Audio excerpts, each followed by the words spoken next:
Bonjour à tous, bienvenue sur les chroniques du blindage. Alors aujourd'hui, une revue de boîte pour une maquette au 1.72. J'ai nommé le fameux Léopard 2 dans sa version ici A5, A6.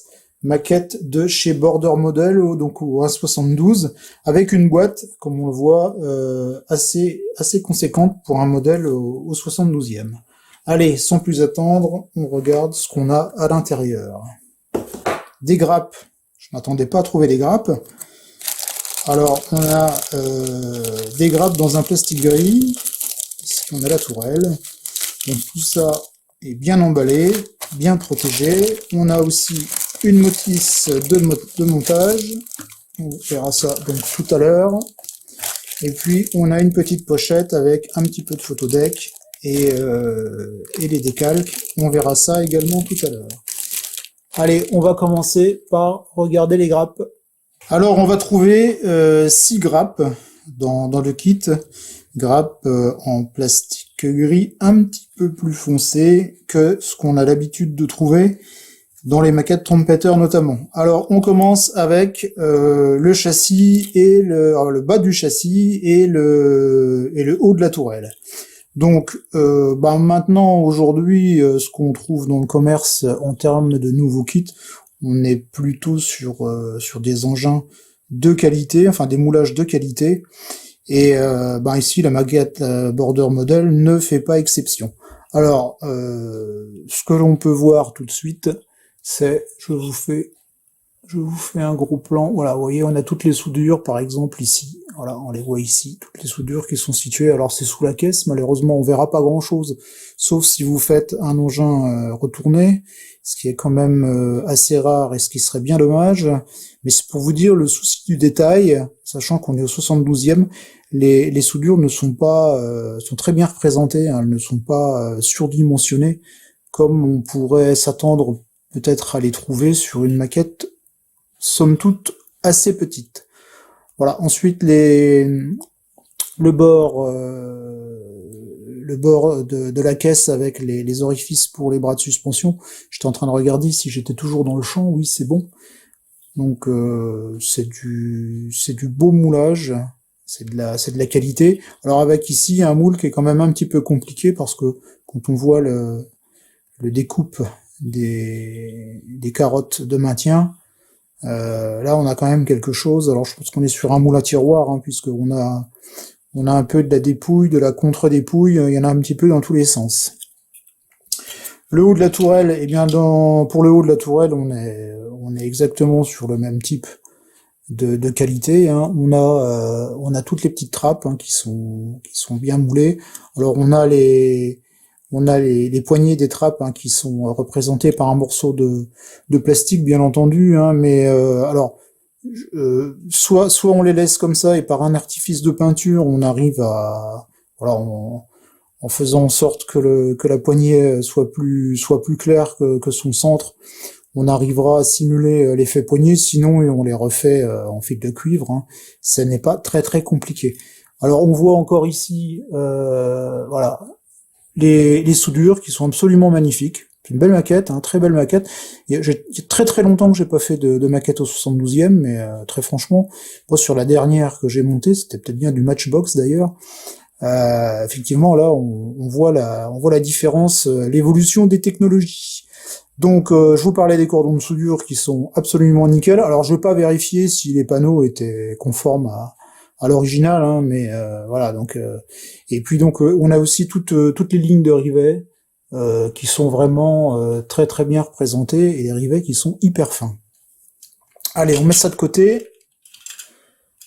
On va passer à la grappe principale. Donc la grappe assez grosse qui justifie la taille de la boîte. Alors c'est un parti pris chez Border Model, hein.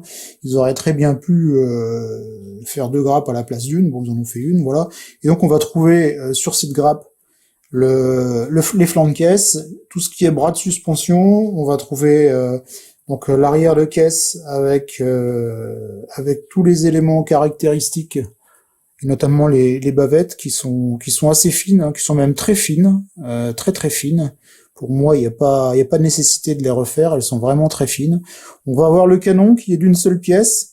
Hein, donc on a juste l'extrémité à mettre. Les extrémités sont là.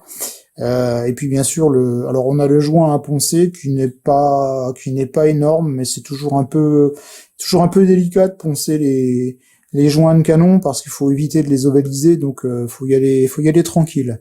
Donc sur cette grappe, on va trouver l'ensemble des pièces qui vont permettre de détailler la partie de la caisse, le haut de caisse qui viendra se mettre sur le bas de caisse qu'on a vu juste avant, pardon. J'étais en train de regarder ici, on a même une mitrailleuse qui est absolument magnifique. Je sais pas si vous allez bien la voir. Voilà. Donc d'ici, on voit tout de suite que c'est une AMG. Et donc j'imagine que c'est l'AMG qui trouvera sa place au niveau du tourello. Voilà, donc je vous montre un petit peu en gros plan ce qu'on a sur cette grappe, avec encore une fois qualité tip top. Ici les lance-pots fumigènes. Donc pour un travail minimum, on aura un résultat maximum garanti. Ensuite, la grappe qui comporte le bas de tourelle et le haut de caisse. Donc on est toujours sur quelque chose de très détaillé, puisque ici tout est moulé d'un bloc. Moi je regretterais simplement, alors je sais qu'au 72e c'est pas évident, les outils moulés directement sur la caisse. J'aurais préféré peut-être des outils séparés, ce qui permettait d'en mettre ou d'en enlever, enfin voilà, etc. De personnaliser un petit peu. Je sais que ça se fait pas beaucoup sur le 72e. Hein. Alors ceci dit, ils sont très très bien moulés. Et toujours en jouant sur les ombres et les lumières, il y a moyen d'obtenir quelque chose de très réaliste. Petit point qu'il faut souligner, c'est du 72e et on a le revêtement antidérapant. Alors, je vais essayer de vous montrer ça en jouant un petit peu sur les lumières. Ici, par exemple, on a le revêtement, je sais pas si on voit bien à la caméra, on a le revêtement antidérapant qui est simulé. Alors c'est très très très fin. Hein. Moi, je le referai pas, je le laisserai comme ça parce que le refaire, on risque d'arriver dans quelque chose de trop gros et d'irréaliste. Mais c'est plutôt pas mal foutu. Hein. Ensuite, on a ici un deuxième canon. Alors, je sais pas lequel, faudra voir sur la notice en fonction des versions, puisqu'on a le 2A5 et on a le 2A6. Hein, donc, j'imagine que il y a un canon par version. Ceci dit, je regarde si on compare avec celui qu'on a ici, on n'a pas beaucoup de différence. Oui, c'est surtout au niveau de la sortie du canon. Hein, donc bien regarder ce qu'on met comme type d'armement en fonction de la version que l'on veut reproduire. Les deux dernières grappes, donc ce sont des grappes identiques. Là on va trouver, je vais en enlever une du champ et on va garder celle-ci. Donc là on va avoir toute la partie roue, donc train de roue, barbotin. Donc j'en ai un qui manque mais il est là sur le côté, hein, il s'est détaché. On a aussi tous les lance-pots fumigènes qui vont sur le côté de tourelle, et puis donc on a les chenilles qui sont segmentées. Alors on a bien sûr des parties droites pour le dessus et le dessous, et puis donc pour les parties qui correspondent au barbotin et à la roue tondeuse, on va avoir du maillon individuel. Donc sur ce type d'engin, notamment, en plus il a des jupes, hein, donc on voit plus grand chose au niveau des chenilles. Mais sur ce type d'engin, ce type de chenilles par section séparée, c'est tout à fait justifié. Et c'est d'ailleurs, je pense d'ailleurs, ce qui se fait de mieux. On n'a pas besoin de patins individuels sur l'ensemble de la chenille pour ce type de kit. Qu'est-ce qu'on peut dire aussi sur cette grappe? Eh bien, par exemple, ici, on a les rétroviseurs qui sont très très fins. Voilà, je vous montre ça. Regardez un petit peu la finesse. Donc, il faudra bien faire gaffe en détachant les pièces, hein, parce que tout ça est très fin. Le plastique m'a l'air pas cassant, pas plus cassant que ça. Il a l'air assez rigide, assez solide. Pas comme certains plastiques où les petites pièces cassent systématiquement dès qu'on essaye de les dégrapper. Ici, donc à voir à l'usage, hein, mais ça m'a l'air assez costaud. Voilà pour donc les deux dernières grappes, hein, comme je l'ai dit tout à l'heure, on a deux grappes identiques pour la partie train de roulement et chenille. On aura aussi dans la boîte une petite section de fil toursadé en acier, donc destinée à reproduire les câbles de remorquage. Et puis donc on a une petite planche de photodeck avec la petite planche de décalco. Voilà. Donc pour la planche de photodeck, pardon. Donc là on va trouver l'ensemble des grilles moteurs.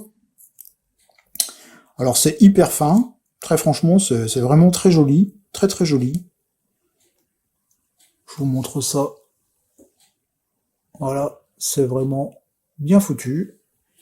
Et puis, eh bien pour la partie décalco, on a, en fonction des versions, on verra ça après sur la notice, donc les plaques d'immatriculation, les croix allemandes, et puis des numéros tactiques, donc en fonction de la version que vous aurez choisie.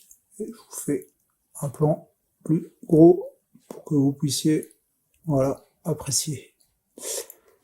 Voilà, on va passer à la notice. Alors, la notice, ou plutôt le feuillet qui sert de notice, puisque là, on n'a pas de notice traditionnelle sous forme de petits fascicules, mais c'est plutôt une feuille format A3 amélioré, repliée sur elle-même. Donc, on a tout d'abord les profils avec les différentes versions qui sont proposées. On les verra plutôt à la fin. On va regarder déjà la notice de montage, ce que nous propose Border. Donc, on a 10 étapes. Donc, c'est moi qui suis habitué à faire du 35e. 10 étapes, c'est le paradis. On va commencer avec l'étape numéro 1 où on va monter le canon, et donc on a bien deux canons donc qui sont fournis comme je vous disais tout à l'heure, un canon pour la version A6 et un canon pour la version A5. Donc bien faire attention à ce niveau-là sur quelle version vous avez décidé de partir. Donc le début du montage se fait avec l'assemblage de la tourelle, le canon, donc tout ça va quand même relativement vite. Petit point d'attention sur le montage des lance-pots fumigènes, donc qui ont une position bien spécifique à respecter en fonction de l'emplacement où ils sont destinés à être collés, sur la droite ou sur la gauche, hein, il y a un certain angle à respecter, tout ça est bien expliqué ici, hein. Donc il y a pas, voilà, en faisant attention, vous risquez pas de vous tromper. Toute la face sur la partie 3, vous avez donc l'ensemble du montage des lance-pots. La phase numéro 4, on va terminer le montage du dessus de tourelle avec les trappes, trappe du chef de char et trappe du chargeur. Ensuite, on termine avec le montage de la tourelle, les paniers de tourelle. Donc ici, avec des petites pièces en photodécoupe à mettre en forme ici. Alors c'est pas, j'ai vu que la photodécoupe était quand même très fine, donc elle ne devrait pas être trop rigide à mettre en forme, ça devrait plutôt bien se passer en prenant son temps.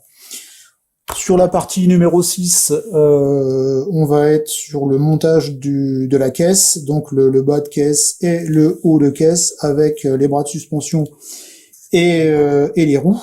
Donc je pense qu'on arrivera assez vite à ces étapes, d'autant plus que les pièces sont quand même très propres, hein, on l'a vu tout à l'heure sur les grappes.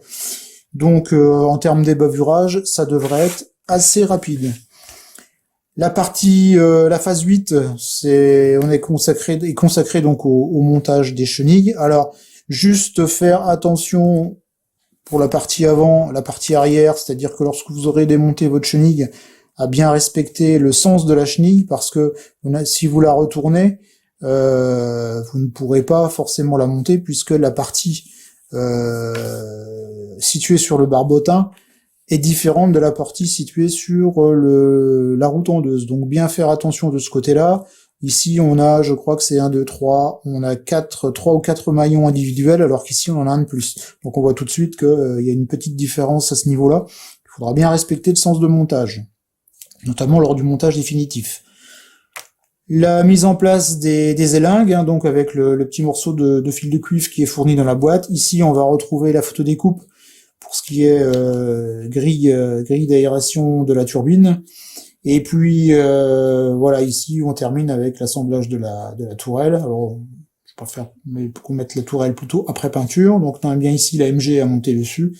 Et puis donc les jupes qui cachent partiellement le train de roue et les chenilles. Et on n'oubliera pas de mettre le gyrophare, c'est obligatoire en Allemagne. Un petit récapitulatif de ce qu'on avait dans la boîte, ça on l'a vu tout à l'heure en termes de grappe, hein, donc ça c'est aussi du traditionnel. Et puis donc les différentes versions qui sont proposées. Alors ici on a des références de peinture qui sont données pour un camouflage Centre-Europe. Donc ce sont des références de la gamme Amomig. Donc après, libre à chacun en fonction de ce qu'il utilise. Généralement pour peindre, il y a forcément, vous trouverez facilement les équivalences. Donc on a un premier profil avec donc le traditionnel camouflage Centre-Europe, le 3 tons. On va avoir un deuxième profil avec un camouflage polonais, donc une version polonaise. Donc on est aussi sur un 3 tons, mais un petit peu différent. Alors moi je préfère au Centre-Europe, parce que celui-ci est quand même beaucoup plus classique. Alors que là on est sur une déco qui est un petit peu plus originale. Quatrième profil, on est toujours sur un Centre-Europe. Alors ce qu'il y avait, c'était que ici on était sur un 2:5, alors que là on va être sur un 2:6. D'accord, donc franchement, il n'y a pas grand différence entre les versions, et puis donc le camouflage reste le même, à base des 3 mêmes couleurs pour la partie Centre-Europe. Et puis donc le dernier profil, alors celui-ci est un petit peu plus original. C'est un camouflage expérimental qui ressemble assez fortement au camouflage, ce qu'on appelait le camouflage Berlin, donc qui était constitué de blocs à angle droit. Alors ici, voilà, donc c'est certes plus original, mais peut-être un petit peu plus compliqué à réaliser sur une petite maquette au 72e. Quand je dis petite maquette, je mets entre guillemets, puisque la maquette est quand même assez conséquente. Donc voilà, si vous aimez réaliser des caches à angle droit, et ben cette version est faite pour vous. Ceci dit, si vous faites du Centre-Europe, les caches s'imposent également. Voilà, donc 4 profils avec pas forcément des choses originales, mais celle-ci qui me paraît plutôt sympa.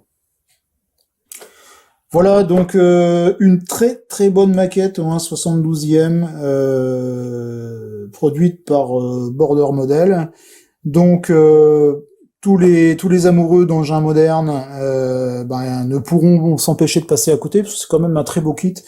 Et en plus, on a d'autres décos possibles, hein. On peut sortir des décorations de la boîte et puis passer sur des décorations type sable, etc. Donc qui ont été aussi appliquées sur la bête. Maintenant, il ne me reste plus qu'à vous souhaiter un bon montage, quel que soit le travail sur lequel vous êtes actuellement, et peut-être sur le Léopard 2 A5 A6 de chez Border, et vous dire à bientôt sur les chroniques du blindage.